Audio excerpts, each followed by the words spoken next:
Hello to all my amazing viewers, welcome back again. So join me, let's prepare fried chicken in an air fryer. So to prepare this delicious fried chicken, first take out your mixing bowl, then add in your chicken into your mixing bowl. Add enough water to cover the top of the chicken, then add a teaspoon of salt. Mix together, cover the mixing bowl and let the chicken rest for about 30 minutes.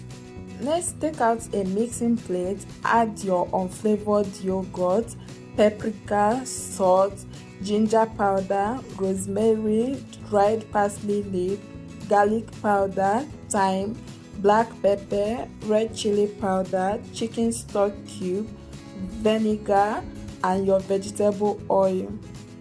Then use a fork or a spoon to properly mix everything together. After you are done, set it aside. So next, take out another mixing bowl, then take out your chicken from the salt water, pour it into your mixing bowl, then pour in your chicken marinade.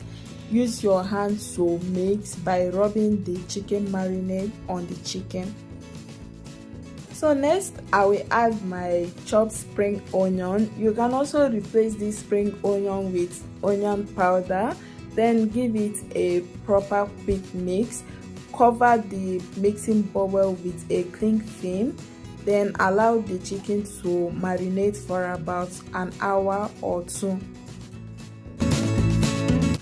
And 1 hour later, take out your chicken from the refrigerator. You can also leave your chicken to marinate for overnight. Next, take out your air fryer pan, then arrange the chicken in your air fryer pan.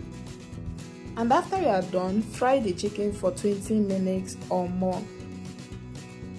So this is 30 minutes later because I want my chicken to be more crunchy, so I left it to fry in the air fryer for 30 minutes. So this is what my chicken look like after frying it. Garnish with more spring onion, then serve and enjoy. Please don't forget to subscribe to this channel. Also follow my Facebook page.